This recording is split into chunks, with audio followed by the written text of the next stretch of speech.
Welcome back, everybody. This is Passive and Aggressive, episode 48. We talk about gaming, fighting, and everything in between. I am your host, Nick Marchwinski.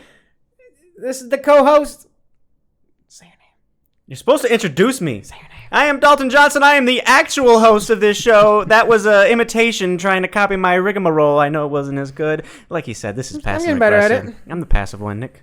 I'm the aggressive one. You know, you need to tone yourself down a little bit. I thought you were, like, you know how you just said that I was supposed to introduce you? Why didn't you fucking introduce my shit right there?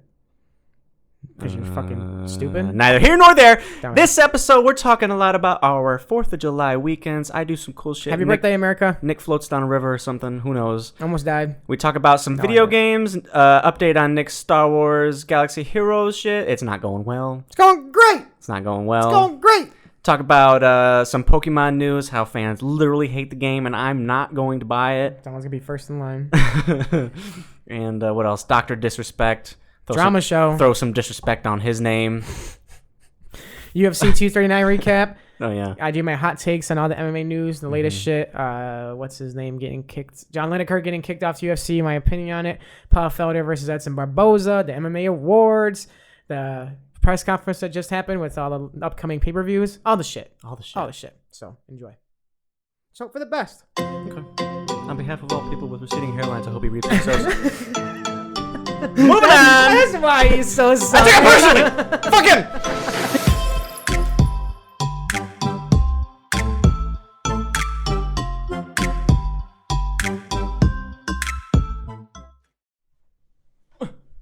Doing the snap. You ready? Put your headphones on, man. Just sat down. Dealing with an amateur. Dealing with yourself. You good? Mm-hmm. Welcome back, everybody. Welcome back! Episode 48. How's it going? I expected more of an intro than that. Come on, man. You're a professional. Well, you get the intro in the intro, so I just like trying to keep it light this time. A little sub intro. Yes. I like it. And you kind of choked up there. I was waiting for you to do stuff. It stuff. happens to the best of us. You didn't like. Everybody You gets didn't like. choked up every once in a while. Bring me into the conversation and all. You just kind of sat there, staring Had at me. a couple times you just struck out with girls. What? It happens to everybody. I got struck out. I never have. Never? Never try, never well, fail. I guess That's you gotta what I step always up say. the bat to get struck out, huh? Exactly. Yeah. So, what's been up? This is post 4th of July. Today is the 8th. Post 239. That's the correct way to announce the time. UFC. MMA fighters get it. Not everything July, revolves around UFC events, though. This one was a goddamn banger. Yeah, it was. My Pretty God. good. We'll talk about it physically later. banging on people's heads. But yeah, we will get into it, I'm sure, a bit later. I've been kind of busy lately. Yeah? What did you do for 4th of July? Anything? No. Me either. You went to fireworks the day before, though, right? Yeah. Or something like that. We talked about that, though. Yeah, we did. Somehow. Our schedule's getting real weird, but it's all right. Don't worry about that. I have been actually paying a lot of attention to Dota 2. I know. The International is on its way. In case you don't know, it is the Super Bowl of esports. That is not an understatement. It is going to have a $30 million prize pool. Jesus fucking Christ. That's a lot of money to play video games, guys. I had no idea how long those stupid tournaments are. Well, right now it's in the open qualifier stages, so most of the big teams, the teams that are likely to win, have already been invited. You know, it's been a season-long event. Do they have to like play to get in, or are they automatically in? It's like it's similar. I know you don't know anything about it, but European soccer leagues. Every time you win a game, you get 3 points. Every time you tie, you get 1. Every time you lose, you get 0. And at the end of the season, the rankings are based on who got the most points. So there's already been one season, basically. Season's over, pretty much. Yeah, we're going. This is now playoffs, technically. But I thought people were still trying to get in. People are still trying to get in, so you have those invitees, people that did really well during the season. Their points are really high. They're at the top of the. They get invites. Winners bracket and then the losers bracket. There are 2 brackets. And the losers bracket's playing right now to get into the winners bracket. Right. So anybody can join. Like, can make a team of 5 people. Come into open qualifiers. If you beat some of the higher notable players and they're randomly made groups, then you get to go to the. So we can have 5 people and just go in the open qualifier right now if we wanted to. Well, we're in closed qualifiers now, but yeah, we could have absolutely. Anybody, physically anybody, and you just play until when? Until you lose. What happens if a good team loses immediately? Then they're out. No. Yes. It's not immediately. It's not like you lose one game, it's you're like done. 10 games, right? There's a few games. I don't know exactly how many there are before you're like kicked out, but it's a similar system. Like you get a certain amount of points. If you make it, you win. If you don't, you're out. And Halo, like the top 8 teams didn't have to play to qualify because they were already ranked. Like if they were in the top 8 teams, Similar to that, yeah. In the season before or the tournament before, they didn't have to. So it's just on a tournament to tournament basis. Yeah. Right. So all the tournaments before this were made by Valve, who owns Dota 2 and Steam. And so they're hosting all of these, and all the points accumulate. So those are the big ones get the direct invites. Open quals are for the scrubs who kind of want to scratch in. Last year, OG had to come in through open qualifiers because they didn't get an invite. They ended up winning the whole thing. I was gonna say they won, right? Yeah. That was the team that got fucked over, right? Yep. They got LeBron. Like their LeBron captain took his talents. The to captain and Miami. best player left. They had to sub into up and comers kind of, and they fucking won it all. They're my team. I was happy. It's always good to root for the underdog. It's like the best feeling ever. Like I've kind of been rooting for them for a while, even when they had the 2 best players, and they were sure. steamrolling everybody back then. And then they left, but I'm not a fair weather fan, so I stick with it. You're like the July 9th, 2019 Kawhi Leonard fans. Those guys are babies. Could be the wrong day, but whatever. Close enough. July 9th. Tomorrow. Is it tomorrow? You fucking moron. So yeah, as I've been playing Dota, as I've been watching Dota, I've also been playing Dota. Yeah. I forgot. Every time I checked up on you to see if you're alive, I was just playing Dota. Yeah, Dota on one screen, and you had a stream on the other screen. What I'm trying to do is get back into the game. I forgot how hard it is and how bad I feel when I do poorly. It takes a toll on me. Like, it's a test of will for me to get through that. I have to practice before I even get into an actual game. As Askren says, or he just said, you have to experience failure in life to grow. Okay, but I have 600 hours in this game, and I've played over 1,000 matches. Okay. I have a positive win rate, which not a ton of people do. 55%. Most people just stay around 50%. Okay. But every single game, I get nervous. I'm gonna fuck over my teammates, and they're gonna flame me. I'm gonna have to mute them, and then ask him why he thinks he's gonna he's gonna fuck over his teammates. Who are you talking to? Camera. Ask him. Yeah, camera. Ask me. Why do you think you're gonna fuck over your teammates? The fuck's is there you a 3-year-old girl? What is this? It's probably because you don't wear headphones and communicate.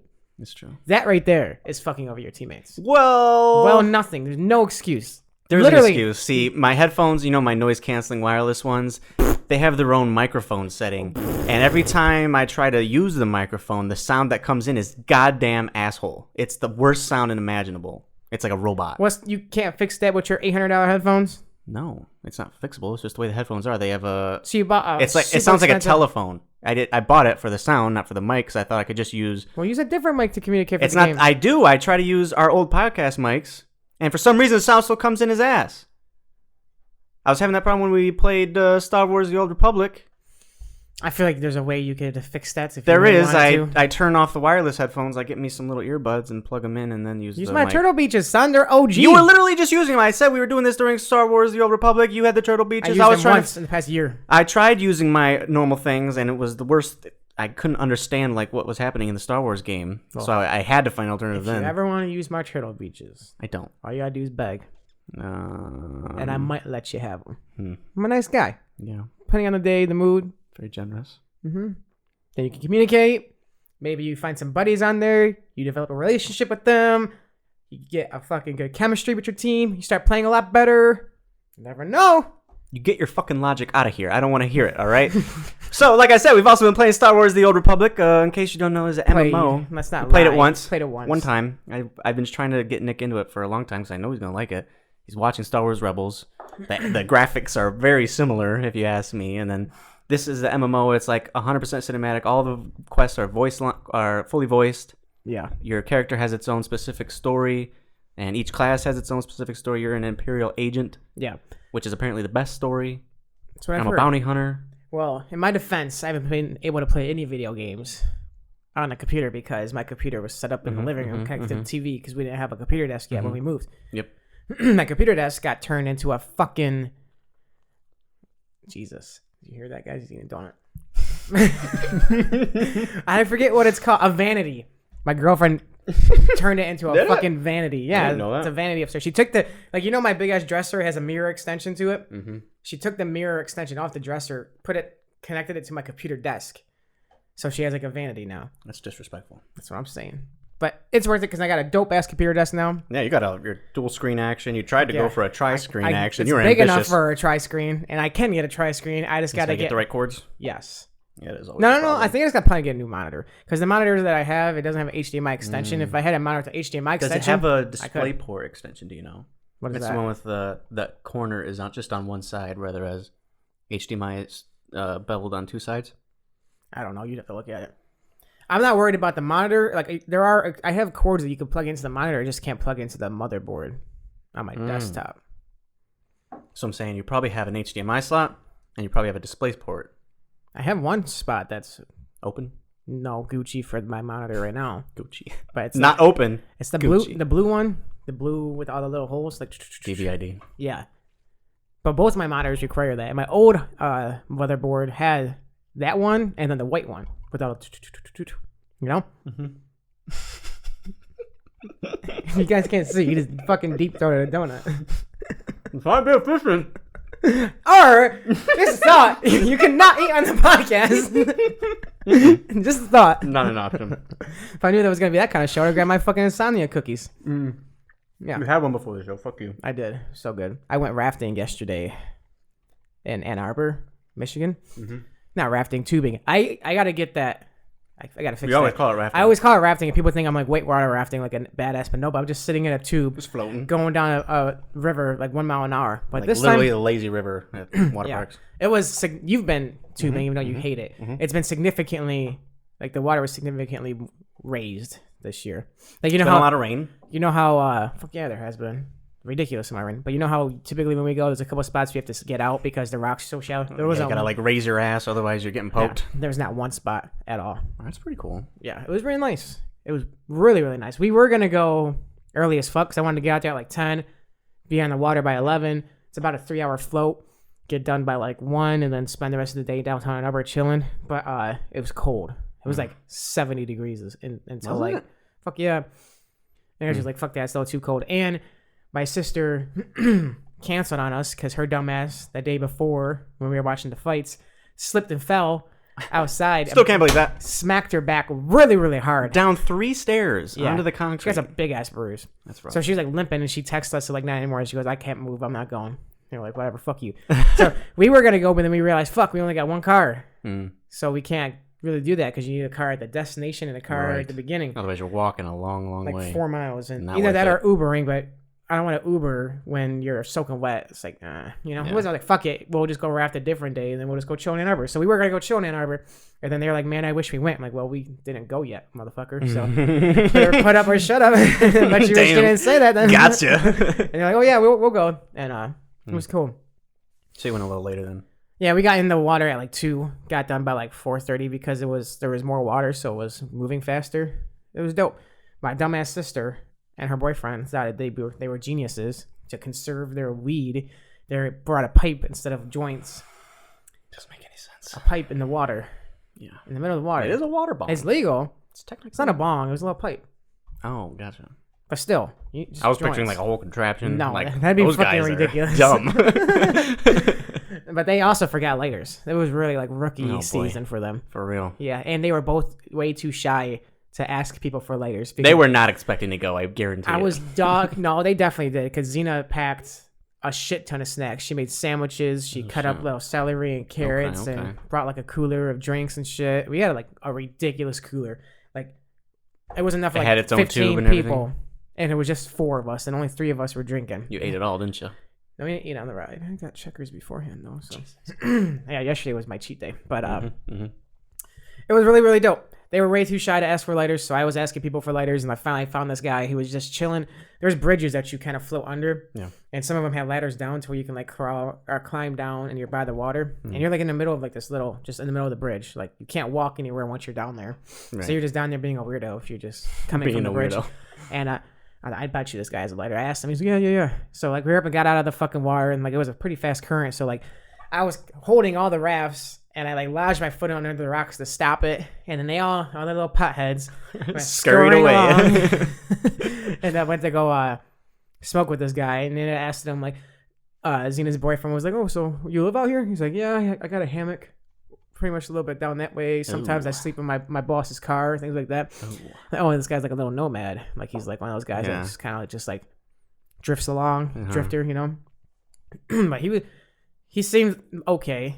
Seemed like he was in the right mind. Yeah, he seemed like he was in the right mind, but you could tell he was kind of like a little socially awkward or whatever. Sure. But he said he was going to school for IT, something in IT, and he had some kind of weed job where he's like selling weed or something about weed in a van. I was kind of far Weed in away. a van? I was kind of far away, so I didn't really get the gist of it. Yeah. But they bummed the lighter off him, and then they found he gave it to us, which is cool. Oh, that's cool. And then we floated all the way down. They got high. I got drunk. It was cool with him. Listen to nice. fucking music. I had the party playlist from Sam's party 3 years ago. Way back when. Some fucking bangers That's a good playlist. on that playlist. It's true. Cruising down the street in my 6'4". That came on when there was like 18 kids around us fucking rafting. Like I blared that bitch because I was buzzing. You thought you were so cool. Oh, I did, and I am. Ridiculous. They had some mean looks at me, but it's okay. Well, you were having such a grand old time partying it up, getting drunk and That's not all you even did. doing drugs and shit. I didn't do drugs. Well, your I guess group did. alcohol's a drug It for is. sure. It is, yeah. It's even worse. Worse. Than weed. Hell yeah, it is. I was helping our friend move. Shout out to Martin and Jackie. Not helping them move. Yes, Helping essentially. them move furniture into their new house. Is that not what that means?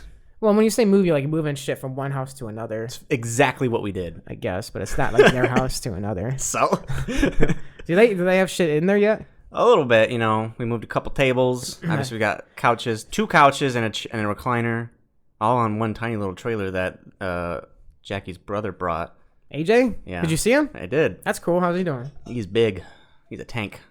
Like big as in like Big. Like- big. He's not. that kind of big? He's Like not fat in the face. But yeah.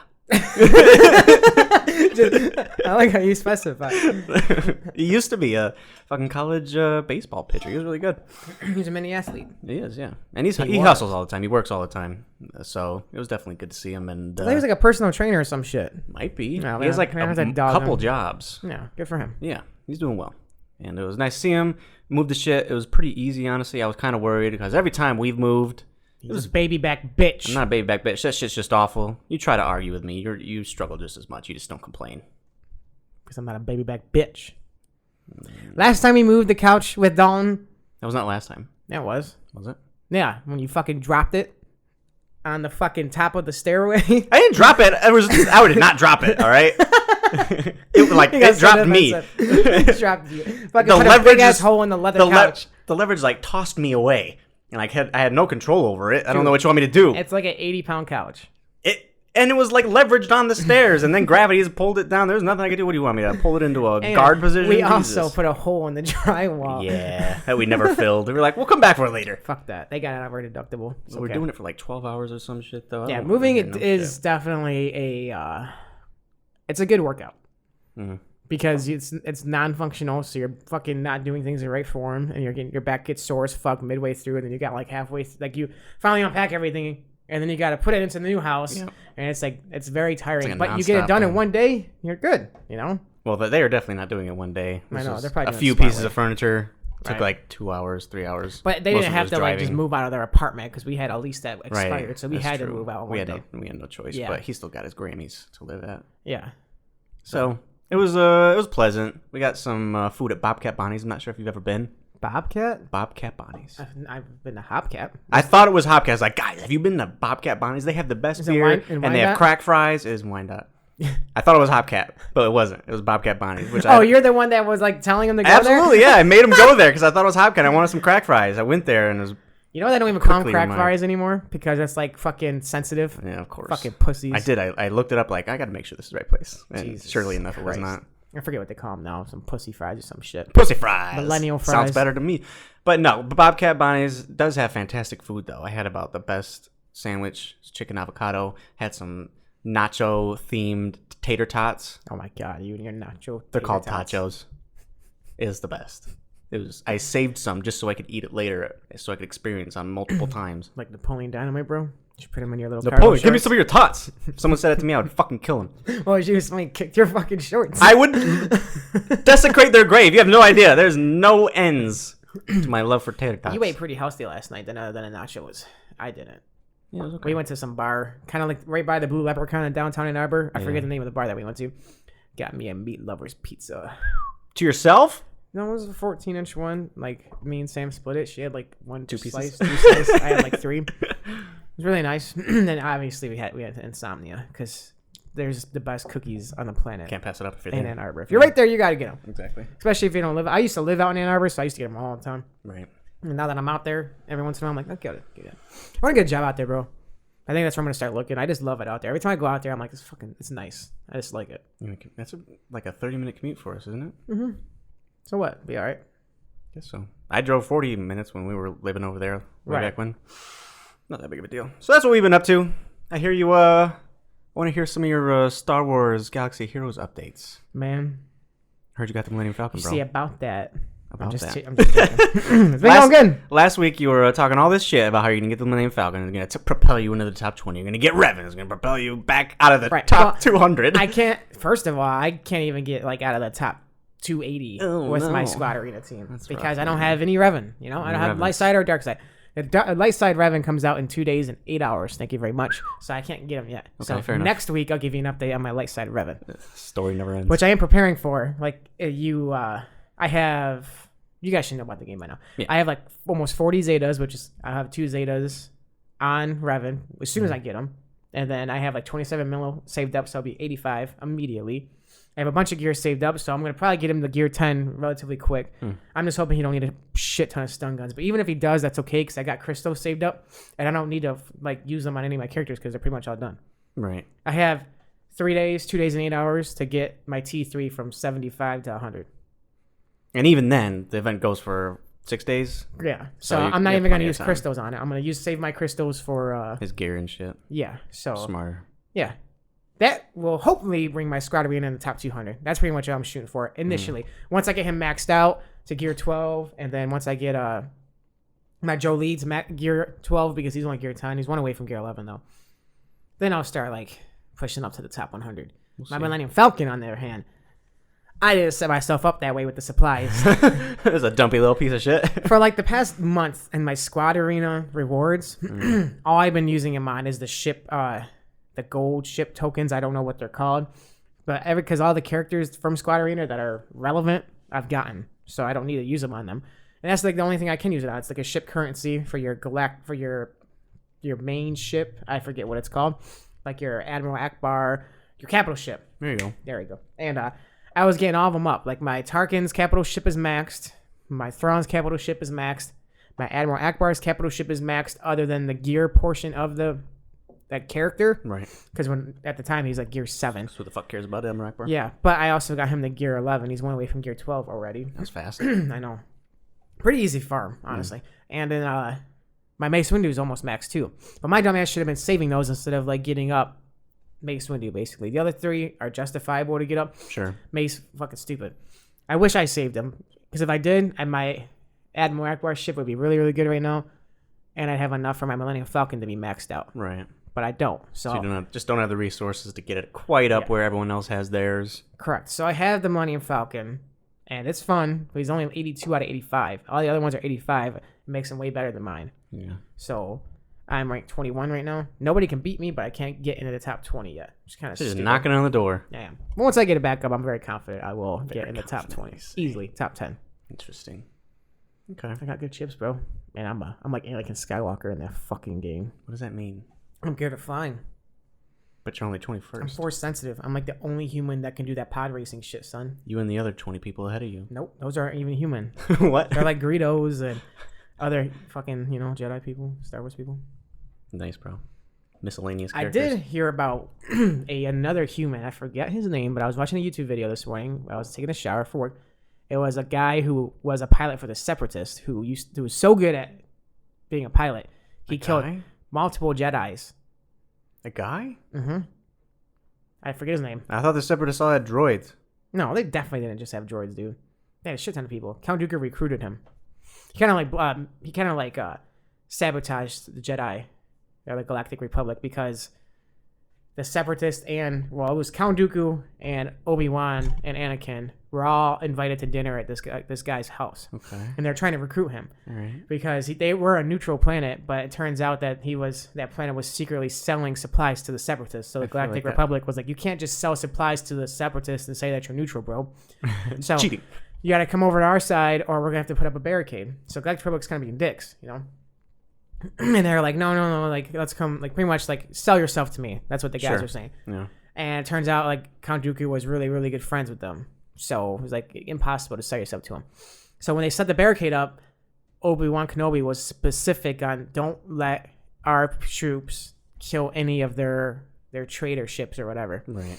And Count Dooku killed the fuck out of one of their ships, and they thought that it was like the Galactic Republic. It was like the king that died on the ship. Jesus. So the prince, who's a really good pilot, had like a vendetta against the Galactic Republic, and he fucked them up. He even almost killed Anakin.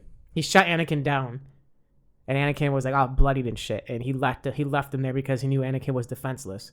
God damn. So he's like a good guy, you know? Sure. He thought he was fighting for the right thing, yeah. And he said, next time I'm going to kill you. And then Anakin, next time, didn't work out for the guy. God damn. There's a lot of cool stories like that in the Galactic Republic. That's why I really, really like that part of the Star Wars the Clone Wars era, saga. Yeah. There's really no end to it, yeah. Mm-hmm. I feel like they just make shit up. They keep adding more and more and more. Yeah, it's true. But yeah, that's where my Star Wars is going. The the Grand Arena Championships hasn't started up again yet. Should be starting up again soon. Okay. And I'll probably go undefeated again. Probably. Not again. I lost one this last time over bullshit. Fucking Ewoks. Yeah, but no way that could happen again. No, I'll be smart about this time. We'll see. So again, we'll check back up on him just to see how he's failing. How's your Star Wars Galaxy of Heroes going? Best not talk about it. It's not even what. Why are you acting like you're gotta step up on me or some shit? Man, if I was still playing, I would be fucking.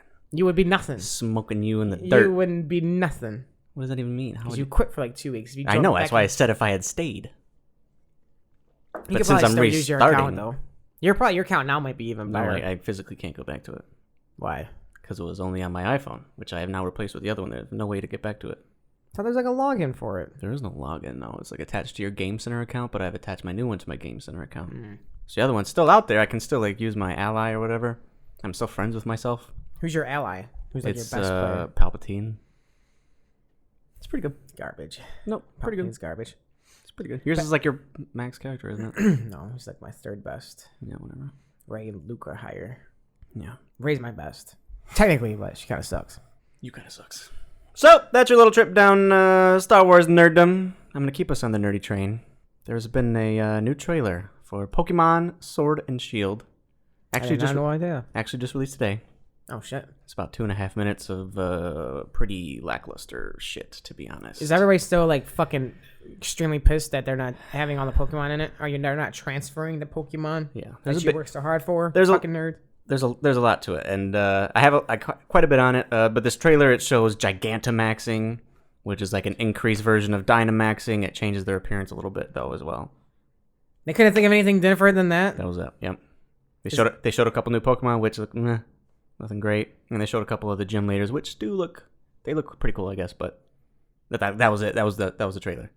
So overall consensus is people aren't happy with it? It's fucking meh as hell. Yeah, the overall consensus is they're not even really trying. Well, if they had all the Pokemon on the game, would people look at this trailer with a different perspective and be like, probably really happy? Because the feeling of this is like, this is it. This is like the most powerful system Nintendo has made, and this is it. Right. That's what my nerd coworker said. Like, they could do so much with the Pokemon. They could, yeah. The graphics don't even look good. Like, the textures are all pixelated. There's shit just floating around. Well, it's probably because Nintendo as a company is putting all of their time and effort into Zelda Breath of the Wild 2, because Zelda Breath of the Wild is quickly becoming my favorite game of all time. That's why they're doing it, huh? We got to satisfy Nick Martwinski out in Michigan. Man, not to get too far off track, but I've been watching YouTube videos on Breath of the Wild.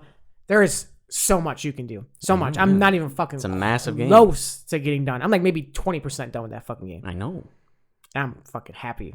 Like, okay. I'm still like just want to play it all the time. That's good. Yeah. I'm glad you're trying to keep up with it. But that's not how game companies work. It's not just Nintendo has 5 dudes working on games. Okay, we're working on Zelda today. Nope, still working on Zelda. I don't care if you want to work on Pokemon. We're working on Zelda today. Yeah, I should have like 500 working on Zelda. That's what it seems like because it's such a fucking flawless game every Again, single time. still not how it works. Name a bad Zelda game. Game Just Freak saying. is under Nintendo. Nintendo that's just true. publishes the games. Game Freak also owns the Pokemon company, which does all the Pokemon shit. Game Freak is working on another game called Town.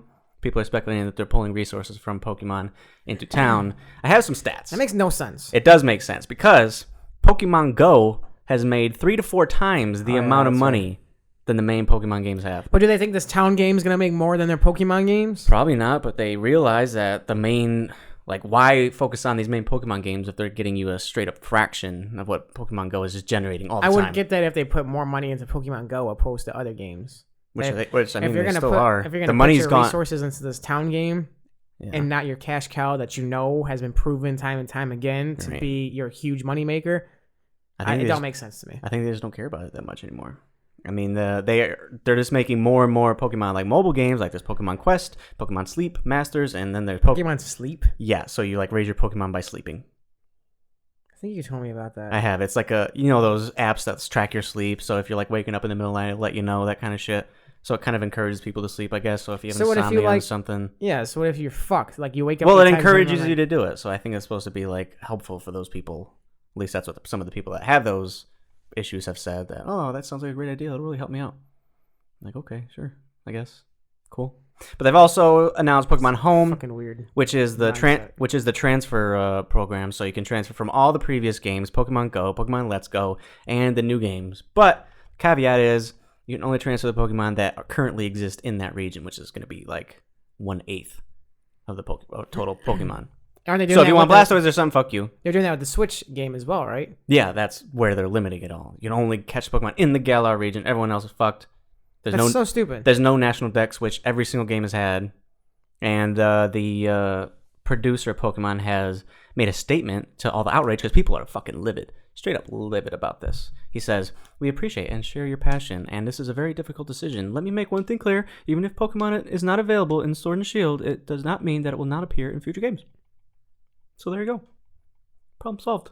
It may be in a future game. Can't they just add an update to the game like a year from now and like add all the Pokemon? I don't know if that's how that works. The only thing they could do is probably release, that third version of the game like they do with all the other colors, whatever. You got gold, silver, then but crystal. why can't they just add an update to the game that's like huge update, like 10 gigabyte update? You put updates to Pokédex, updates all the Pokemon and shit. I guess I could, but it doesn't seem like they want to. They said they don't really want to. I mean, why would they? They have Pokemon Go.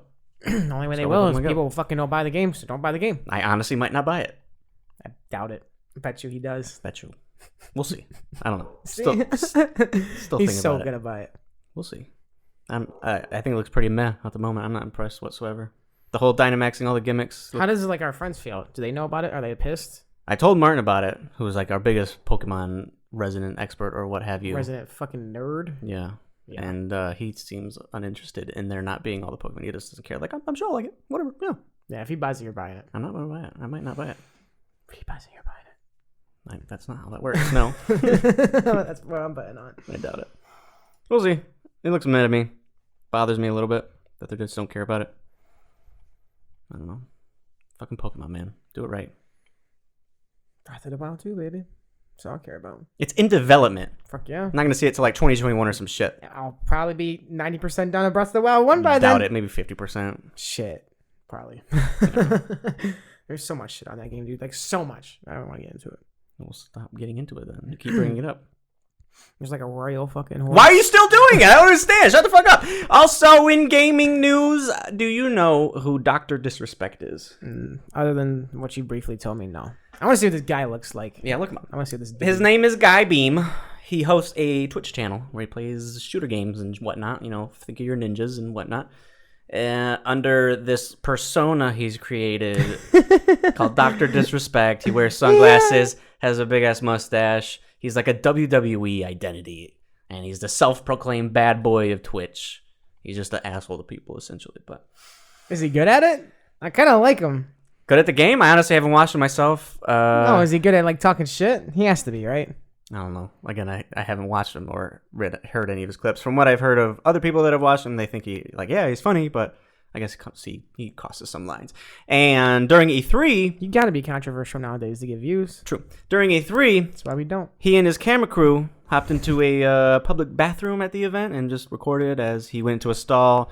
They also came out and then went back into the bathroom a couple times. He was you told me about that. He was urinating at the urinal while other people were urinating there, including kids, which is a violation. He was urinating while he was recording? Yep, he went to a urinal. He went to a stall. They were in there like 3 times, I believe. So he had the camera urinating and still... He didn't have the camera. He has a camera crew, so they were behind him. Were they filming him pissing? Apparently, yeah. You didn't watch it? No. You should watch it, bro. I don't want to watch it. You don't want to watch guys piss? No. For the fucking views, bro. I don't want to give him any For the views. content, No, bro. all the articles that I've read about it don't post it out of people's privacy. So yeah. Oh yeah, that makes sense. So yeah, it's a violation of California law. Yeah, I remember you asking me how I felt about it. Right. Like there's a law forbidding the use of cameras in bathrooms without consent. There's a Twitch terms of service law called an invasion of privacy. He broke both of those. He got banned from Twitch for 2 whole weeks, and got his E3 badge removed. For life. I don't know if it's for life. He just got his E3 badge removed for that event. I'm sure he'll be back next year. Oh, I thought you told me it was for life. I thought it was for life. They just said that he got his E3, service revoked. But he revealed on Twitter that his stream would be returning today, the 8th, with his viewers literally clamoring to have him back. Do you think that more punishment should have happened? I do, yeah. When you break a law on your platform and you break the term of service of the platform and the platform gives you a 2-week slap on the wrist. So you just think that there should be a bigger punishment only for Twitch? Yeah. Not like I'm not saying you should go to jail or something. Okay, I'm going to say, if you say that, it's kind of ridiculous. It's not like any kids are Because hanging we break dong in the laws video all or the anything. time, Yeah, and, absolutely. so. I'm not saying you should go to jail, but like a 6-month to a year ban on Twitch, that'd be nice. This isn't the first That's time. a career-ending ban, though. It's not the first time You it's happened realize for that, him. right? It's not the first time it's happened to him. There was a situation where he cheated on his wife, and he came to his Twitch channel out of character. Ditched the whole getup and everything, and like confessed to us that he admitted what he had done, and he was taking a break from streaming. He took like 6 months off, and he came back, and his views like skyrocketed. Was that even legit? I guess so. I don't know. I'm not gonna pry into his personal life. I'm not his mom. It just bothers me because his viewers are still going up. Like, he broke a law, he got slightly punished, and now he's getting more views for it. His viewership has gone up 11% since this whole fucking incident. Look at John Jones. Fuck John Jones. Look at Nate Diaz. Look at Conor McGregor. Why aren't you pissed at Conor McGregor? How many laws he's fucking broken? He just gets more and more popular. Because I think his was like part of the game. These were. And this isn't part of the game? No. This isn't. How is this not part of the social media getting followers controversy game? Well, he apologized to it. He Of apologized course, for it. You got to say you're sorry. Did Conor say sorry? I know what I did wrong. I admit fault on these certain things. That's I not really promise what he I'm said. going to get better and improve. Here's his apology. He says, when we were walking around filming at E3, we clearly weren't thinking about the law's repercussions of filming in the bathroom because honestly, it wasn't in our mind frame at the time. We were sort of all in with the Doc live stream experience and capturing the E3 event through the character. He writes, we were so into the E3 IRL journey that we became a little blind in what's okay and what's not okay. We had no ill intentions, and I feel that was pretty obvious if you watched the entire thing. We wanted to capture an adventure. Unfortunately, we took that adventure into the wrong areas, unaware of the legalities surrounding it. On behalf of the Dr. Disrespect brand, I apologize for this. I think that's a good apology for that, honestly. I don't think so. Like, do you think you would have known of those laws? Like, do you know of every law in Michigan? Like, not the laws, but like if I'm walking into a bathroom, I'd be like, okay, maybe we just don't have cameras because there's going to be people in here. I can see, well, you've never been a vlogger, right? I guess not, no. Like, so, and neither have I, obviously, but I can imagine being in that lifestyle just because I've watched a shit ton of vlogs in my day. Sure. Like, way too many. Yeah. But, like, I definitely agree with him when I feel like he Just get caught up in a moment. He definitely did not know he was going to do harm by going in the bathroom. And that could be off. I mean, if he was trying to, like, if he was fucking recording other people peeing and, like, that was, like, the main point of the video of that particular time, then, yeah, then he's just being an idiot and he should get punished for that. But if he's just having a whole vlog and it's, like, it's about the event and he's trying to stay in character for the event, kind of like Homeboy, the new media guy who's taking over the MMA game. The pro with the schmo, things like that. And he's like staying in character. Yeah. Like, I can see something like that where you don't think about going into the bathroom and what happens? All happens? this huge negativity. I'm not saying he shouldn't be punished, but I'm not saying he should also. Well, he didn't get punished. He did. 2 weeks. That and the E3 badge removed. The E3 was pretty much over at the point. So he just went home. Well, I guess we'll find out if he's gonna be banned later. Like, what happens if you're driving down the highway and you're singing a song and suddenly you're going 87 miles an hour? You get pulled over. What do you do? You get a ticket. You get a ticket. You pay. You get punished. Yeah. Yeah. 2 weeks off. You had no ill intentions. I wasn't trying to kill nobody. I wasn't trying to drive fast. That's different though, because driving 87 miles per hour, you are putting people in danger. What if one of the kids turned around at the urinal and there's a little kid Then you get punished more. Sure, there's a big what if, but that's why you don't do those things. That's why these laws exist. That's exactly why you get a ticket for $100 speeding. And he got 2 weeks. But 87 miles an hour and you hit somebody, you go to jail for manslaughter. Sure. So he got his $100 ticket. If the kids turned around and they showed him his dick, he'd get the fucking manslaughter charge, hypothetically.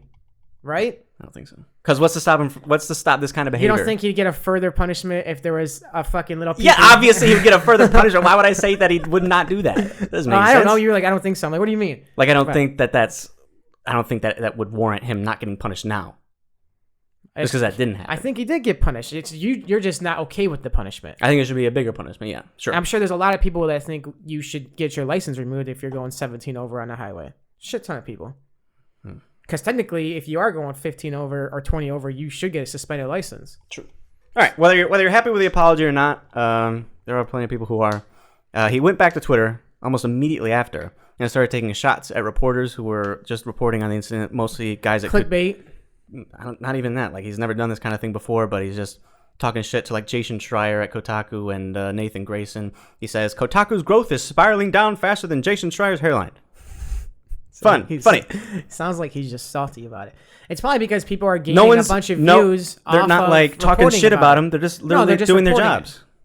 Are you sure they're not talking shit? I read the articles. They're not talking shit. Okay. Guarantee it. And he's probably just being a salty Sally. He's absolutely being a salty Sally. He talks to he writes a piece about Nathan Grayson, saying essentially that his career is meaningless, as well as another piece about Jason Schreier claiming that Kotaku gets about 3 to 5 likes per tweet compared to 1 to 3 likes a year ago, along with a close-up of Jason Schreier's forehead. And Jason did respond saying, I'd be happy to chat anytime. If it makes you feel more comfortable, I can Skype from the bathroom. So fun little Twitter beef happening immediately after he releases his apology saying that on behalf of the Dr. Disrespect brand, which is what? Is you in your fucking room, bro. I'm sure it's a lot more than that at this point. If you said, what is he getting, like 36 million views or something ridiculous like that, it's way more than that. And he's got his friends. He probably has his own social media team. He probably has his own marketing team. He probably has a guy that kind of make sure he doesn't do something too ridiculous, like a Logan Paul. Like, I kind of like when I've never seen this guy, but I think of him as like a Logan Paul for YouTube. It's not just him in a video and him just editing his own videos. Definitely not, but it doesn't seem like he's admitting much fault on his own part. Honestly, I don't think he cares that much of what happened. He probably thinks that it's kind of ridiculous how much negative flack he's getting for it, which I can see that. Because I do think he didn't do anything ill will here. I don't know him. Maybe he has a notorious like reputation of being a dick in general. So this is just like added sauce on the cake, and kind of like a John Jones situation. You just keep fucking up. But I mean, cheating on your wife, motherfuckers cheat. That's not like not the end of the world, right? And this is the only other thing. I mean, that we know of. I don't know. Well, I mean, it's the only time he's broken a law on the platform. You're in the streaming world, so if there was anything else, you would. I would imagine that you would know. Sure. So I mean, it's not that bad. Broke a law on the platform. Broke the terms of service, and he got 2 weeks. Yeah, he's a very popular dick. What's the point of the terms of service then? It's only there for people that don't make that company money. You make that company money, you get fucking special rules. And I think that's shitty. Well, get mad at everybody. Don't get mad at just Twitch or just him, because how many celebrities get off on shit, you know? Look at Conor McGregor. That fucker should be in jail. Sure. Assault, you know, all kinds of shit, but it is what it is. I think it's shitty. Okay. I think that, well, I would hope he would learn from it. Obviously, based off what you're saying, it doesn't sound like he's learning from it at all. Right. I'm sure he's probably going to hit a peak, though, where he does something too ridiculous, kind of like Logan Paul. Sure. With the vlogging a fucking dead person and thinking that that's great for views, which, I mean, probably is great for views, but kind of being a little insensitive in that sense. And there's boundaries. Definitely. And that's like you want to cross the line if you're trying to be that controversial character. If you're trying to be that Kobe Covington, if you're trying to be that Ben Askren, you cross the line to an extent. You just got to be careful. It's a very dangerous game you're playing. Yeah. And it can burn you. And it probably will burn him eventually. And then I'm sure at that point he'll probably He'll either learn or he won't. And if he don't, then he'll probably eventually he'll be a little fad. He won't be famous forever if he continues to fucking be a dick, you know. So for the best. Okay. On behalf of all people with receding hairlines, I hope he reaps themselves. Moving on. That's why he's so sorry. I take it personally. Fuck him. I'm with you, Jason. I fucking forgot about that. that reporter though, what he say he'll record in the bathroom if you like. Yeah, I can see after the bathroom if you want. That's not doing anything better. If he's trying to act like he's better than him, but because he send, doesn't do shit like that. Well, that. you send multiple tweets to somebody. I mean, you're not gonna. He would have looked even better if he stayed humble about it, in my opinion. I mean, what did he say really though? Doesn't that sound like he? I mean, that's literally not bad. what he did. It's not bad at all. It's not like anyone had ever talked shit about this. But it's kind of like literally saying that what had happened. Don't stoop to somebody else's level and make yourself be who you're not because you're getting emotionally involved into it. You know.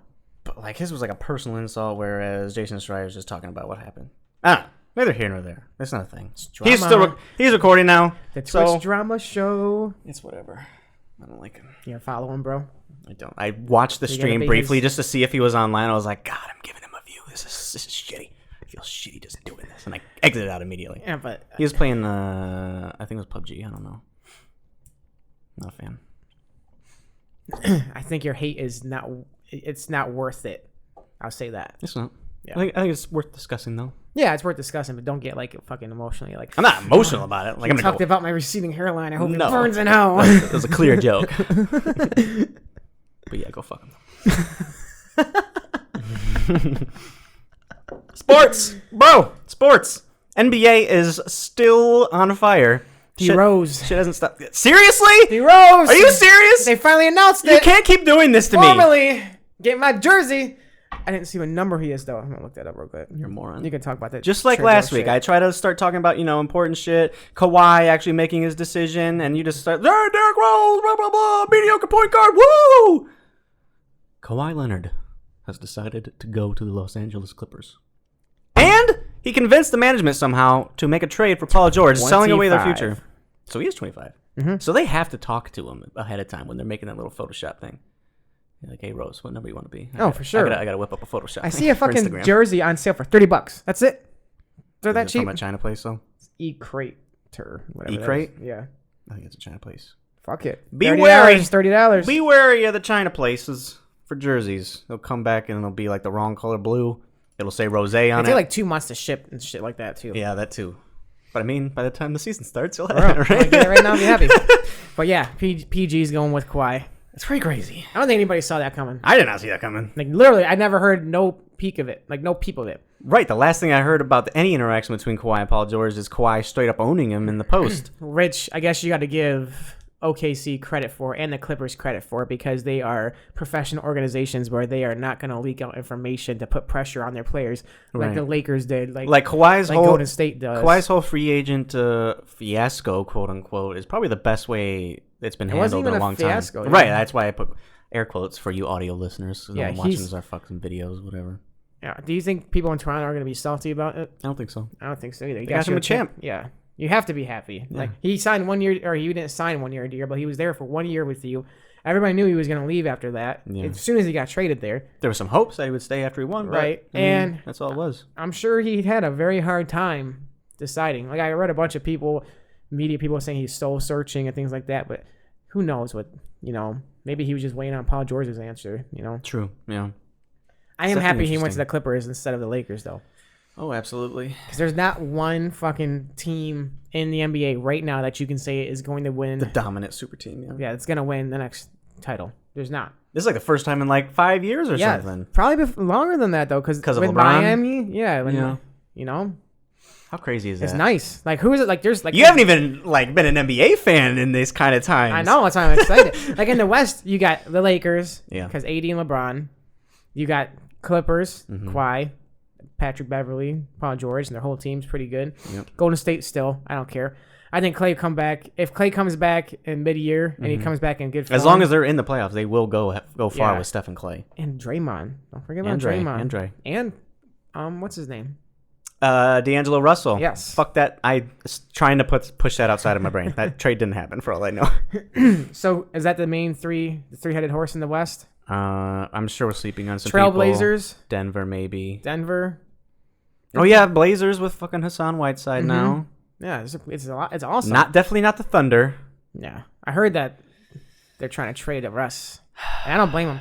I was listening to some reporters talking about Russ. Like realistically, with the way he plays, it's a very physically demanding style. He's of already play. 31. He got like 2 to 4 more good years of triple-double years. And his 4-year contract is absolutely enormous with max contract. with a $47 million player option at the end of it. Right. That's a lot of money. It's deserved, though. It is deserved. He was breaking records left and right. But like his journey, his mission statement, whatever, his career goals do not line up with OKC's anymore. OKC's clearly rebuilding. They got like a shit ton of first-round picks. Russ is not gonna win shit playing with them. Not by himself, no. But without KD, and I don't he's think getting kicked out the first round there. every year. Like, who is gonna go there right now? What assets? They got a shit ton of assets to trade, but I mean, it's a bad look. Yeah. You had James Harden, Kevin Durant. You lost both of them. They lost Harden because they didn't want to pay the taxes. Harden wasn't that good back then. Let you know, he was 6-man shit. Okay, but they really dropped the ball on that one. Obviously, but you can't predict that he becomes one of the most prolific shooting guards currently. I would just think that no superstar is going to want to go there that well. Like not I'd not agree. anymore. Clearly a dumpster fire. Some of the free agents that they've already signed, they let them reevaluate their contracts. One of them stayed, the other one went to Golden State. Don't know their names because I'm not a reporter for NBA or anything like that. Makes sense. Just a really, really passionate, not really passionate. I'm just a fan, And so yeah, Russ is going to be traded. Yeah, that's what it's seeming like. The rumors are there are a few options. The top options for receiving teams. The top options such as Miami. Miami and Detroit. Yeah, those are the big ones. Miami and Detroit, though. There's some talks of Houston, but that'd be fucking absurd. They'd have to get Chris Paul, which also doesn't fit the Thunder's current statement. So they'd have to trade Chris Paul to OKC. Yeah, that'd be so stupid. It would be. So yeah, he's got some big stats for his big contract, but he's 31 years old. The fun little tidbit: once Allen Iverson hit 32, he was in a very similar position. They were very similar players, rely on physical prowess rather than their shooting. And once he hit 32, he hit a wall. It was straight up never the same. Really? Yeah. So it's a risky. It's a risky move to make, but Detroit would be a better fit than Miami, I think. Obviously, Jimmy Butler went to Miami because he wants to be the guy. Changed his mind for the third time. I don't know. Maybe he just wants to lay some pipe in some Miami hoes. Who knows? Well, I'll say, first of all, there's a lot of fine bitches in Miami. I don't blame him, I should say. But he's a married man. Oh, is he? Yes, he has children. You never hear drama about him. He's a family guy. Yeah, so I don't think that's a fucking priority. And Miami honestly has better young prospects to offer than the Pistons. But he's better. I think he has better odds of winning with the Pistons than he does Miami. Oh, boy. The thing is, the big three of Detroit all would score in the paint, which is going to be cluttered and is never a good recipe. Really? Like, Blake can shoot the three, but that's not his thing. Russ can shoot the three? Russ has a terrible shooter. He shot 29% from three. When? In the playoffs? Last year. Oh. 29. And his shooting has been regressing. So you don't have any shooters. Well, obviously, you can surround them, and you got plenty of time. And the good thing about coming to Detroit is Blake's window's obviously closing. He's right. Exit his prime. It matches his. It lines up. Yeah. You only have one extra year of Russ once Blake leaves. We clearly traded for Blake to try to win now. True. We didn't trade for him either that or to just to get star rookies, power right. Yeah. and to get some more people in the some seats. Marketability. Yeah. It's one of the two. And if either way, Russ fits both of those. Oops. Hello. Got fucking tab open. Sorry. I was looking at the Pistons trades. But either way, Russ's career goals line up with whatever the Pistons are trying to do. If they're trying to win now, Russ would want to do that. If he's just trying to play in a more marketable team or play and get more help, Pistons are there for that too. Same age group. I think Blake and Russ might play well together. Like if you look at Blake when he came from the Clippers, a lot of people thought he was like kind of arrogant, right? Yeah. And he comes to the Pistons and he's kind of like this humble hard worker. He's matured a shit ton. I mean, I think it's the atmosphere of Detroit. You got your Dwayne Casey. You could definitely do some creative things with both of them. Mm-hmm. I think that'd be pretty good. So make or break. But I mean, that's kind of where Pistons' mindset is. Pistons would have to give up a lot to get him. Reggie. Not worried about that because Russ is his replacement. Luke Kennard. Yeah, which you suck. You have to give up two people for salary. Dumbuya, I believe, is another good one, and then a first-round pick. Any more than that, I think, is a waste. If we get him for that, I think that's a great deal. I think that's the only way you do it is if that's all you give up. But if Pat Riley, Miami owner, does really want him, he has a lot more to give. You go Bam Adebayo, Justice Winslow. If he's smart either way, he would offer them something that's a little enticing just to force Detroit to offer more. Right. If he does that and Detroit has to start throwing in more first-round picks or something, then I think you start getting maybe this isn't worth it. Selling your future for... Kinda. I agree. But at the same time, we are a playoff middle pack team right now. So our first round picks aren't going to be world beaters, ideally, right? Ideally. So, and that's going to be like that for the next 2 years because our team is only getting better as of right now. As long as Blake can play at the same level, because Andre is getting better, Kennard's getting better, the whole team is getting slightly better because they're all young, right? We got Derrick Rose now off the bench and Dwayne Casey. So if you add Russ to that mix, we will be a contender in the East. We probably won't be a championship contender just because you got to go through the beast of Boston and Philly and Milwaukee. Yeah. But we'll probably be like the fourth best team because Brooklyn is not going to get past us without KD, with just Kyrie. Even just with an injured Blake and Drummond, they made it competitive against Giannis. And Blake was balling out injured. It really was. So it would be exciting. It would definitely be exciting. Not saying it's not, but if they have to give up too much, I think it starts teetering on not worth it. I mean, it's kind of knee-jerky. Yeah, he's probably one of the best stat sheet stuffers in our generation, but it's not like a new free agent's not going to come along or something in the next year or two.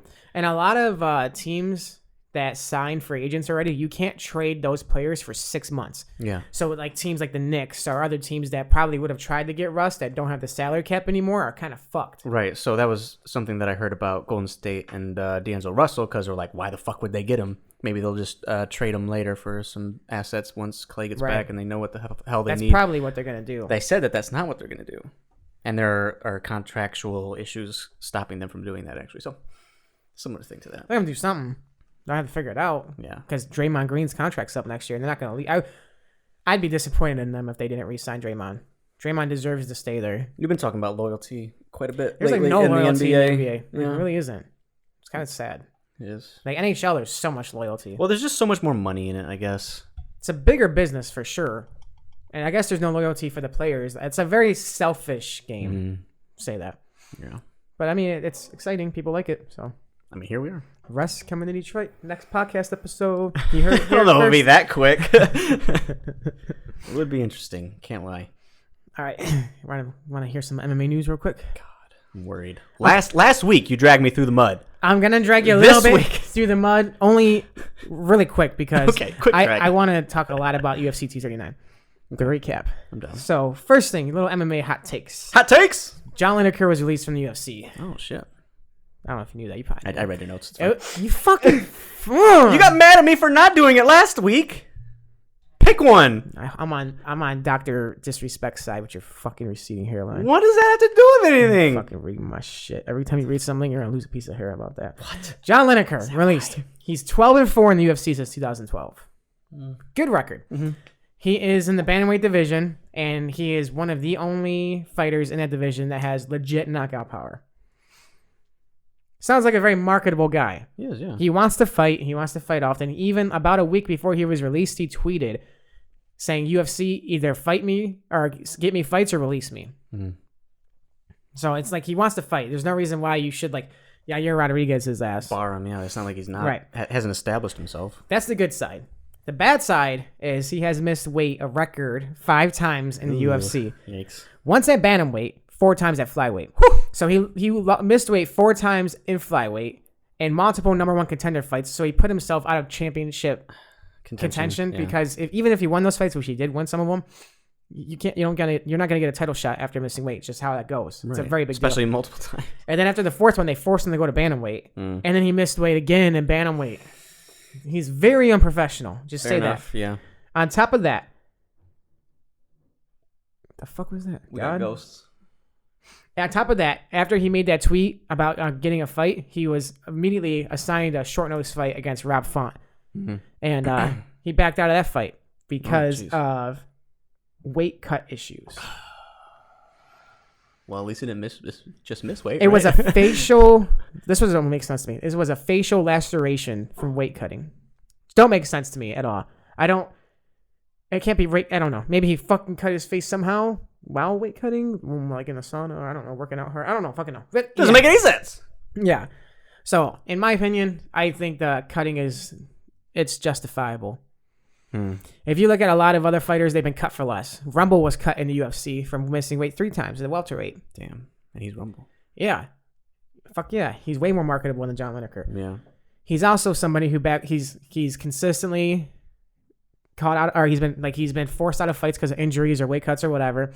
So he's not reliable if you think of him as a business asset. Like, you put a lot of time and money into marketing that fight. You pay the other person to get to the fight. You pay your guy to show up to the fight. And with John Lineker, you don't know at all if he's less going to than be there. 50-50 if he'll be there or not. Well, out of like fucking 16 fights, he missed weight 5 times. It's fucking ridiculous, you know? So, John Lineker's an amazing fighter. He is. Easily top 5 in the bantamweight division. No, probably like top 10. He was top 2 at one point. But he needs to test the waters. It's not bad for him. Apparently. I don't know if this is breaking news or not, but he has signed with one championship. Yeah, he'll make some money there. Yeah. He'll make some really good money at one. So, and they got a lot of good 135ers there too. They do, yeah. Good for him. I think it's good for both parties. UFC don't have to worry about it anymore. He doesn't have to worry about the drama with UFC. Yeah. He can kind of get a fresh slate. At one championship, they don't make you. Oh, he might have to fight at 145 because you can't cut weight there. Oh shit, really? Yeah, like everybody typically fights a weight class above. So he might fight 155. Shit. Because they test your hydration levels before the fight, and if your hydration levels are too low, then you can't fight. That's smart. It's healthy as shit. Absolutely.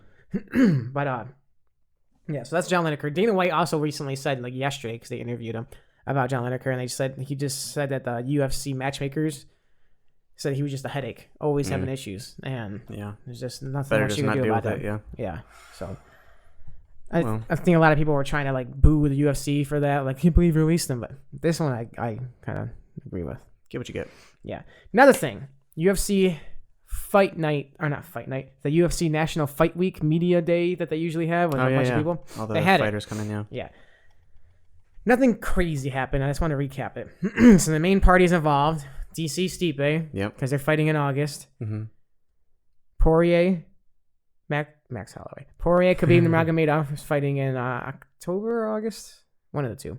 September. And then you got Frankie and Max, who are fighting at the end of this month. Yeah. And then the surprise one was Israel and Robert Whittaker. That was a surprise? Yes. They weren't supposed to be there? Right. They weren't announced before it. Okay. But I knew because I could tell. I seen Israel in Vegas. So like, oh, fucking. Why else would he be there? Yeah. And that fight's going to be in Australia. It's going to be a fucking huge card. That'll massive. be huge. New Zealand New versus Zealand Australia. Yeah. So as far as Max and Frankie, they both talked mad respect. They both love each other. I imagine so, yeah. Max is pretty funny there because he's like, when he sat down first, he took Daniel Cormier's belt. He put both of them next to him. He's like telling everybody, shh. Daniel Cormier sat down, didn't even notice for like 2 minutes. He finally looked and he fucking hit Max on the shoulder. He's like, what the fuck, man? That's funny as hell. Yeah, Max seemed to be in good spirits, especially being right next to Dustin, because Dustin was there. And like, you can tell he doesn't have an ego like that, you know? He's like, man, respects. He accepts his loss. I respect people like that because I would have a hard time with shit like that, honestly. Like, sometimes when I like really disappoint myself, I hold my head down for way too long. Sure. Then I respect that shit. And yeah, Max Holloway's class act. DC and Stipe, little trash talk. Stipe said he's coming back. Daniel was pretty much like, I know he's gonna be better, but I honestly just don't see how he's going to beat me. Daniel, for folks that don't know, just had back surgery in December. Like, he didn't announce it immediately back then. So everybody was like, oh, you're just waiting for the Brock fight. Why don't you fight Stipe, you little bitch? But he was injured the whole time. You know? And he's saying his back's infinitely better. Like, when he was training back before the surgery, he'd have to walk, like, lean down, like, for, like all across the gym before he could slowly get back up to his back, standing up straight because that's how sore it was. Jesus. He sneezed before the Derek Lewis fight and popped his fucking back out of place. Like, he was old man DC, you know? Yeah. But apparently it's in good strides. I hope it's true. I hope it's true. I hope he just fighters do say that kind of shit all the time. But I think that it's something. I think he would be. He doesn't seem the type to lie about that. He'd be the fighter that would retire before. He wouldn't put his legacy on the line for one more fight. It's not like he needs the money or needs the legacy boost. Right. He's one of the GOATs already. He has a bunch of outlets other than MMA. He'll be fine, you know? So I'm excited for that fight. Really am. Definitely. Khabib and Dustin, not that much trash talk was talked either. Khabib said that he's going to implement his game plan and exhaust people. Dustin's like, I don't get tired. That's pretty much like the only fucking trash talk. Israel and Robert Whittaker, there was a lot of trash talk. That's what I've heard. Israel was talking some shit. Because he got super... You could tell he's, like, emotional. Like, he got salty that Robert Whittaker posted a GIF or a meme on Instagram. And Robert was like, I'm sorry. He's like, I shared one thing on Instagram. What are you going to do? Robert Whittaker's cool. Yeah, he was like... You could tell he's, like, taking it chill. And, like, you could tell he wants nothing to do with the talking shit game. So he wouldn't be good at it at all. And it's not him, so I'm glad he's not trying to do it. He's definitely trying to force it or anything. They were asking him, like, how do you feel about Israel? He's like, I don't really care. Like, he's a good fighter. We'll see what happens. It's pretty decent shit talking its own way. And, I don't know, I felt like Israel was a little emotional, but he's always like that. He's always talking shit. Yeah, you thought the same thing when he was up against even fucking Anderson. Yeah. Oh, yeah. Which I definitely think he still probably was a little bit in his head. But he knows how to control himself once he's very experienced. Octagon. As far as, like, he climbed up the rankings in UFC fast, but he's a lot of fights. He's a veteran. Definitely. So, other than that, the MMA Awards were also this weekend. Oh, yeah. Fighter of the Year was...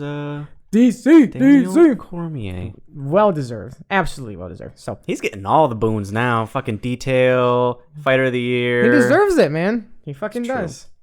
So, like you just ruined for me. DC got Fighter of the Year. Female Fighter of the Year, Amanda Nunes. Unsurprising. She absolutely deserved it. Breakthrough Fighter of the Year, Israel. Unsurprising. 4 fights in 1 year. Absolutely deserved it. International Fighter of the Year, Aung La Nasang. Nong, N-S-A-N-G. I know I'm saying it wrong. Don't hate me. He's a one championship light heavyweight fighter. Gotcha. I don't know much about him. I don't watch one, but good for him. Yeah. He's on a pretty good win streak.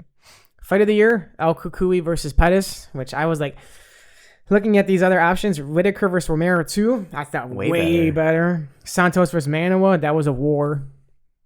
They went back and forth, but I could see how Poirier and Ferguson was better than that just because of the star power behind them.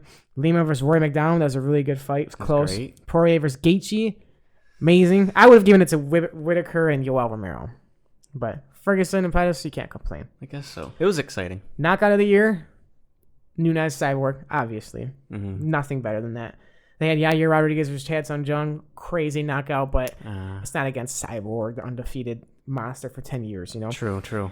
They had Belfort versus Machida. Machida did the fucking knee, or that foot in the mouth thing. Brian Ortega versus Frankie. Beautiful knockout, but it's not on the standard of Cyborg. Amanda Nunes deserved it. That's 2 championships. Awards. 2 awards, yeah. Submission of the Year, Zabit Magomed Sharipov versus Brandon Davis. This is well deserved. Was that the pretzel? I forget what it was. It was like it's a very rare submission. Yeah. Dragged his heel up, stretch him out. Comeback of the Year, Angela Lee. I had to look her up because I didn't know who she was. And she was in a car accident 2 years ago. Oh. So she just started fighting again, and she got her title back. She lost her last fight, but it was for a two-weight champ. She was trying to fight a class above. I see. So she deserves it. Well deserved. Nice. Yeah. The other options were like fights like Tony Ferguson or Derek Lewis versus Alexander Volkov, things like that. Upset of the Year, Amanda Nunes versus Cyborg. Really? Did you really think Amanda was gonna knock out Cyborg? Like Not knock her out, but I wouldn't call it like a. It was that massive upset. It was betting wise. It was. Was it? It's easy to look at it hindsight. Sure. Cyborg was undefeated for 10 years. I know. 10 years, dude. Nobody stood a chance against her. All right. Amanda fucked her up. Coach of the Year, Mike Brown. ATT. Trainer of the Year, they haven't announced yet. Oh, okay. Gym of the Year, ATT. Fair. Referee of the Year, Herb Dean. Herb Dean! Ring Card Girl of the Year. Didn't know that was an award. Jenny Andrade. She's the Brazilian blonde-haired chick. She's fine. Her name is Jenny? Jenny. Jenny. Honey? Almost positive Jenny? It's not. It's Luciana Andrade. I don't fucking know. You may know more than me. I follow her on Instagram. Leading man, Dana White. It was Dana White, Scott Coker, Jeff Novinsky, and 2 other people I don't know. Chatri. Contender Series been great. Great addition. So. Yeah. Okay. Best promotion, UFC. Personality of the Year, they haven't announced yet. It's Joe Rogan, Chael Sonnen, John McCarthy, Brendan Schaub, John Anik. I think I said Joe Rogan when I was reading John Anik. It threw me off. Analyst of the Year, Daniel Cormier. Analyst of the Year. Yeah, it was between Robin Black, Michael Bisping, Paul Felder, Daniel Cormier, and Dominic Cruz. All right. Yep, he's the best one out of them. Cruz would be a close second. True, yeah. But he gets Cruz he's says a little some too dumb aggressive. shit sometimes. He gets a little too aggressive on the mic. Yeah. Best MMA programming, they haven't announced yet, but it's the MMA Hour, the JRE MMA show, UFC Embedded, Dana White's Contender Series, and the Anatomy of a Fighter. Damn. Good That's options. a stacked list there. I hope Anatomy of a Fighter wins. Yeah. Because that's like, damn. it's just one guy by himself, you know? That's cool. MMA Media Source of the Year, MMA Fighting, which used to be what Ariel was on. Yeah. Journalist of the Year, 10 years in a row, Ariel. Fair. I can't roll my tongue, guys. And then the MMA Clothing Equipment Brand of the Year, they haven't announced yet, but if it's not Reebok. Someone fucked up.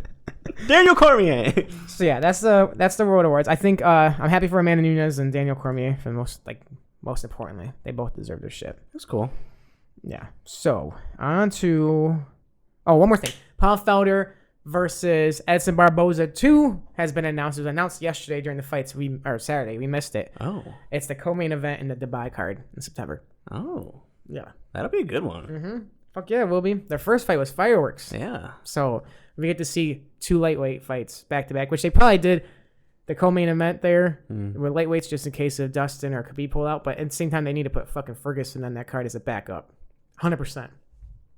Pay him to weigh in, whatever it is, 100K, whatever. Just bring him. It's worth the risk because even if Dustin gets injured and Tony gets in there, You're like hoping for the it. fucking stock of that pay-per-view is going to rise so much. It's worth the 100K, whatever you're going to pay him, you know? That's true. Okay, so UFC 239 results. Not going to talk about every fight. Let's just go over our 4 picks. Sung Yadong I remember that. had a really, really good knockout. Trains for Team Alpha Male. He's one of the few China fighters. Is he like hyper young? Like 21 or 24? He might be. I don't know. But he beat his first ranked opponent in Perez. And I guess from what Uriah said is we haven't even seen the best side of him yet because he is fucking an amazing grappler, but he's just fucking standing and banging on motherfuckers. You knocked him the fuck out. It'd be really good for It was a great UFC to get a marketable China fighter, Oh, absolutely. especially one championship dominating there, and they're slowly trying to get in there. You know, Mm-hmm. Nate and Khabib got into it. In the stands? Yeah, just arguing, pretty much just talking shit back and forth. Yeah, I saw a video. I was expecting like some flying eagles to come out or something, but no, they were just shit talking. Nate, they moved Nate, and Nate left after the Gilbert fight. I gotcha. He was only there to support Nate. They teams That's do another hate thing. each other, don't they? Oh, fuck yeah, they do. Yeah. Why was Nate and Showtime not at the media conference? Nate was already there with Gilbert. Why didn't they just pay them to do that? That would have made it so much better. Why didn't they? That's what I'm saying. It's the same fucking fight card as DC and Stipe. There's like literally no reason. Not to. Yeah. Other than just them not wanting to do it. It's probably Nate not wanting to do it. Either that or they've had like enough of Nate kind of thing. But Maybe. I don't get all the hate for Nate because he makes you money. I get he's difficult, but he ain't as difficult as some motherfuckers. True. You know? Shit's getting real difficult out here now. So, okay, to the fights. Diego versus Chiesa. Chiesa dominated poor delusional Diego. No. It was weird watching I him. hate saying delusional Diego because I love Diego. He's given us so many amazing fights. Definite Hall of Famer. Yeah, he is. He was Is he already? inducted this weekend for his fight with... The fight was. I don't know. yeah. Was he, though? He got like a Hall of Fame thing. He did a speech and everything. That's cool. He's pretty much a Hall of Famer. But he lost every round 10-8. Yeah. He got outstruck 125-42. He got outcontrolled 11 minutes to fucking 2 minutes. He has no quit in him. I rewatched the whole True. fight card at work today because I was busy. It was a short card. And no quitting him whatsoever. The fucking one guy, I said his name last week. The guy, corner man that he had. Didn't really know what the fuck he was talking about. Yeah. He was like yelling shit like, break the coconut! Like things like that, which obviously means like elbow to the head or break the fucking head. But it's not really tactical advice. Right. It's just hit him, which Just- obviously right. Diego's already going to do. And then like in between rounds, he's like, you just gotta push harder. You just gotta go for it. You know what you gotta do. You just gotta do it. This is why you pay for the top Diego teams. don't need motivational fucking speeches before fights. He does been it here. plenty for himself. He needs the tactical advice. And it's Diego's fault. Yeah. He didn't go to. He left Greg Jackson's because he felt that he wasn't getting enough attention, which probably deservingly so, to an extent. You I gotta think pay Greg attention to Jackson the and Mike big Winkeljohn fighters. both know that Diego is not going to be a champion. Diego still believes he's going to be a champion. And if you believe that and you think you aren't getting the attention, go to a camp who is going to give you the attention. Don't go to one person. Like, you could hear like Joe Rogan and them. They were saying like you could tell like he didn't get that much sparring in. Like his kind of looked like he was just going with emotions. He was allowing Right. Chiesa to just dominate him. Yeah. Which Just It's on uncharacteristic, Diego. really. he made a post on Instagram today saying comeback season, title run. Like, he's still going for it. It's like, come on, man. He's got the BJ Penn syndrome. Yeah. He's a good fighter still. He ain't a championship fighter, and he needs a camp. He needs to have a strategy. You're not going to get past people like Michael Chiesa. He did make Chiesa look really good. Yeah, Chiesa's really good. I'm surprised he made 155 because he looks really big at 170. He does look huge. Yeah. So we'll see. A lot of these fighters going up, they're fighting well. Say that. Luke Rockhold. You say that. I rewatched fights, but yeah. Remember how pissed I was watching that fight? Even before furious. that knockout, I was fucking getting pissed as Yeah, fuck. you guys were yelling that he was just leaving his hands down. In the very beginning, I was excited because he came out strong. He went after Jan. Kick, Yeah, distance, he started grappling me. I distance. was like, "Fuck yeah, Luke, let's go!" Because I feel like his skills, and I still believe this. His skill level is off the charts. He would be a great fight against John Jones if he fought smart and he wasn't arrogant. After like the first 2 minutes of that first round, his hands went from up here to either down all the way down or at his hips. Yeah, and you can't fight like that at a light heavyweight or middleweight. You're gonna get hit.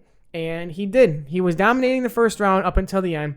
At the very end, he got clipped in the back of the head, which kind of knocked him off balance, and he got hit with a head kick that was technically after the bell, but it was in motion. It was glancing, before the bell. yeah. And it glanced his temple, and it dropped him.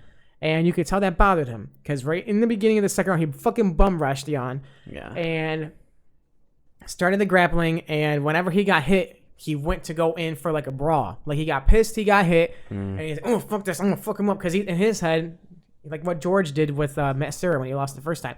I just got hit by Matt Serra. I'm better than him. I'm going to keep fighting. And he got knocked the fuck out. Right. Luke has had that happen to him. Multiple times. Like, and it sucks, man. Because it's like a talent that's wasted. Yeah. And he got fucking hit hard. He got his jaw broke. Fuck that. Jesus It's Christ. the second fight in a row he's got his jaw broke. Because the Yoel Romero fight, he got his jaw broke as well. So I listened to Dana White's post-fight or post-event speech or conference, whatever. And I agree with him. He says he thinks Luke should hang it up. He's had so many injuries trying to get to the fight game for the past like 4 fights. His shins have had so many surgeries. Yeah. His jaw's been has to have surgery 2 times now. He has other options outside of the fight game. He's a fucking model, you know? Right. So it's just an ego thing for him. If he had his hands up, like John Jones did against Thiago Santos, every single time Thiago threw a punch at John, right hand up, every single time. It was frustrating to see. Because he's smart. Yeah.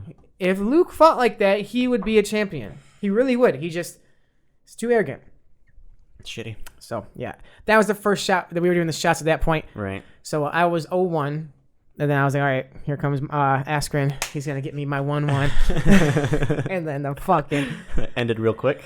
Fastest knockout in UFC history. Could have been even faster. Yes. I think there is no words to sum it up. When we watched it, we both were just yelling like, oh my God, what the fuck? We weren't even yelling. There was like at least 5 seconds. Like, we were in silence for longer than the fight went on. Yeah. I couldn't believe it. He was stiff as a board. Oh, yeah. He got knocked out hard. Does he have a concussion? The doctors say he don't, but he says I got knocked out. Like, I just listened to him on Ariel's podcast, which Ben Askren handled this loss about as well as anybody has ever handled a loss. Yeah. Just against Connor, just against Dominic Cruz, somebody who he was like, hey, I talk a lot of shit. I wasn't surprised at seeing all the backlash. I knew that this would happen one day when I lose. He's like, man, I lost to Jorge Masvidal that fast. And like, it was, I give him credit for the loss, how he's handling it. He said, what am I going to do? Cry? Right. I'm a fighter. I get knocked out. Yeah. Like Ariel was asking him, like, how do you, like, does it suck losing in 5 seconds record time? He said, no. He's like, if anything, it's a positive. The first thing we heard from him after the fight was a tweet that said, well, that sucked. Yeah. Which, I mean, that's pretty much all you can say. It was funny. He said he don't remember anything until he got to the hospital. That's when finally everything kind of clicked. And his wife told him what happened. He watched the replay a couple of times. He's like, damn, that's when he made that post. Yeah. And then it's like, yeah, it happens. Like he's been scrolling through the hate. He hasn't been reading into it too much. Yeah. And goddamn, I can't imagine. I give him a lot of credit. He's handling it as well as you possibly could handle it. But he lost. At the end of the day, he lost. And a lot of people were Ariel was asking him, like, are you going to change your game plan up? Are you going to change what you're doing? He's like, I don't know. He's like, I don't want to get too caught up in the recency bias. Because in my strategy has worked 19 times in a row. And it didn't work one time on a perfectly planned, amazing knee. Right. Like he gave perfectly Jorge, planned, perfectly executed. He gave Jorge all the credit in the world. He's like, that's a really good knee. And he's like, and then he's like, I don't know if I'm gonna change everything because of the one knee, which makes sense. I'm sure people will try to do that again, but I'm sure he'll probably be a little bit more aware of it this time. Yeah. Not that many people fucking just charge at you like Jorge does. He's like only one of the few fighters that are crazy enough to do that. Yeah, I've seen it happen in another fighting organization, but yeah, that's about it. Yeah. But you saw Masvidal training for it ahead of the fight, hitting bags just like that. God damn, it looked fierce. He fucking told Mike Brown he was going to shoot that. That was his opening move. Dustin Poirier was texted from Mike Brown. Mike Brown said he's going to fucking throw a flying knee before the fight. Which is definitely was planned, and he executed perfectly well. It's crazy. And good on Jorge. A lot of people are giving him shit for over going on his little victory parade. I think it's just desserts. Ben Askren talks a lot of shit. You get knocked out in 5 seconds. You're allowed to get hit. Yeah, it's kind of like, I think it's funny because people are giving Jorge shit because he's kind of like notorious, or he's not like the most like upstanding fighter, I guess you can say. But there's been other fighters who have have a reputation of being a good, honest, whatever, good guy, and have fucking thrown extra hits. Yeah. I.e. Dan Henderson against Michael Bisping. When Michael Bisping was running his mouth the entire Ultimate Fighter, Dan landed the H-bomb. He knew damn well after that H-bomb, he knew he was out. And he fucking threw a fucking shot of shots, diving down on Bisping's face, and nobody said shit. And he even admitted after, he goes, the first one was for the fight, the second one was for the talking. It's the fight game. You're supposed to fight until the ref takes you off. Obviously, he probably knew he was knocked out, but with emotions running high. And another thing, too, Mike Brown said, was like, Ben Askren, you got to take him out of the game because look what happened with Robbie. There's a couple of times he looked like he was out, and look, he turned around and won that fight. Yeah, can't give him any chances, I guess. Right. So the showboating after the fact, that's just Jorge's personality. I don't think there's anything too wrong with it. He's excited. He just did something unbelievable that nobody else has ever done against Ben Askren. Right, and it's just and the rest of it's just Twitter talk at the end of the day. So whatever, get over it. One thing I did think was cool was Dylan Dennis and Darren Till both gave Ben Askren props, which I was surprised. Darren Till did? No, not Darren Till. Dylan Dennis did because he just always runs his mouth. But he said he tweeted out like Ben Askren is an amazing fighter. You got to give him respect. He always gave people respect who come out of that cage, and he said that he'll come back better than ever. Something along those lines. Yeah, Darren Till said he was unlucky. She's like shit luck, mate. He'll come back, and I respect that. I think that's the next fight, Till versus Askren. That'd be a good one. Yeah, it'd be a good fight for both of them. I'm practicing my flying knees from Darren Till, guaranteed. So, other than that, Nunes versus Holm. Yeah, so we just had jaw dropper number 2. Yes. And then I rewatched the fight. Yeah. Holm did well. I really think Holm was winning the first round. I was worried. She tagged Amanda in the very first punch that she threw, and you could tell that Holm's style, her game plan, deterred Amanda's game plan because Amanda was not the physical brute that she normally is. She was not charging in like that raging bull. She was hesitant. And she was smart by doing so. But it's also smart on how the home side because she could squeak out a decision win that way. No, for sure. But she was too hesitant and too scared of Amanda's power. And she was doing well. She ate a couple shots. She landed a couple shots. She was out striking Amanda. And then Amanda faked a couple punches, and then Holly like defensively lifted her leg up. I think she was getting ready for like a leg kick, so she was getting ready to check it. But as soon as Amanda seen that she had her right leg up and she wasn't able to like push away, she just head kicked her from hell. Just boom. She Holly homed her. And TKO'd her. When I first watched the knockout, I thought it was an early stoppage. I still will say I've seen other stoppages go later, but I don't think I'm not mad. I'm not mad at this stoppage. Yeah. And Amanda's the GOAT. She has beat every women's champion in the 135 and 145 pounds. Straight up beat everybody. Except Jermaine Durand, technically. But she'll probably that'll probably be her next opponent at 135. Interesting. So, Amanda the GOAT.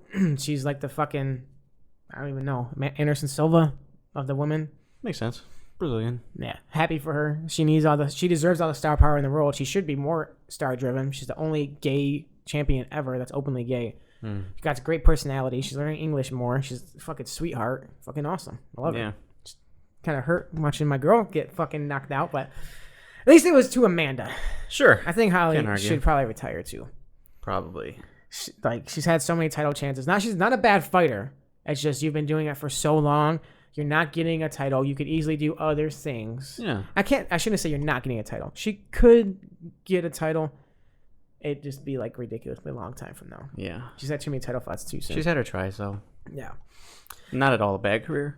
Yeah. So you're up fucking 3-0. 3-0 at this point. On the shots. Woo! Yeah. I had hope coming into John Jones. I had hope. For real, dude.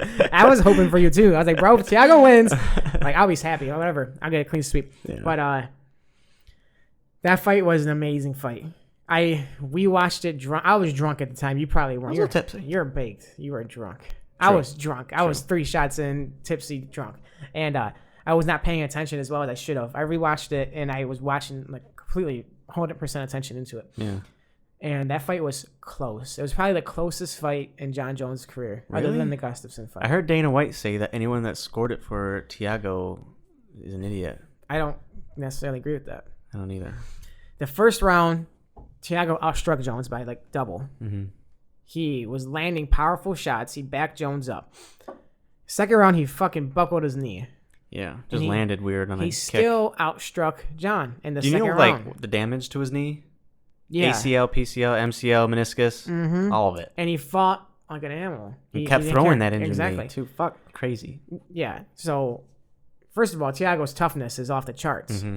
Thiago is an amazing stand-up guy. Like, there's a lot of other things I learned before this fight that he grew up in like real shitty area, like the favelas type shit. Yeah. He was in the army early. He has his own nonprofit gym organization for little kids that get to train there for free, that live in the shitty area. So he tries to show them a different mindset. He tries to show them the toughness There's of martial more, arts yeah. and respect and all that. That's awesome. He has he has relationships with hospitals that will help provide shots and things like that for the children if they're training there. And he's definitely a good guy. For And sure. he fought that fight like he was confident in his abilities. He didn't fight that fight like he was starstruck, was like scared. like Anthony Smith and Right. a lot of other people. He fought that calculated, and I'm very curious to see how that fight would have been if he didn't have those knee injuries. Really, I Definitely limited him. I think the rematch Jones will be a lot different because he's felt him before, Sure. and traditionally John just dominates whenever he's had a second. You could tell fight. he was even a little worried himself. Yeah, great fight. I think Jones did win the fight, 3 rounds to 2. But it was close. I think Thiago won the first 2 rounds, Mm-hmm. and then Jones won the 3rd round and the 4th round convincingly. And the 5th round was fucking close because Jones outstruck him. Technically, he outstruck him with significant strikes in that, which significant strikes are any strike that's not a fucking jab. Which is crazy. So all his oblique kicks, his leg, his calf kicks, things like that, those are technically significant strikes. Oh. But if you look at the power that Thiago was throwing and landing, those were way more significant. Definitely. So I guess it's what do you judge, volume or do you judge devastating strikes? So like it's hard. It's weird because when you see Thiago limping around and shit, you kind of Jones was helping that. So it's not only because of his injury. Yeah. So it's kind of devastating strikes, I guess. It's shitty because he was injured. He knew that going into the fight, you know. Mm-hmm. But other thing I noticed is John has a fucking chin.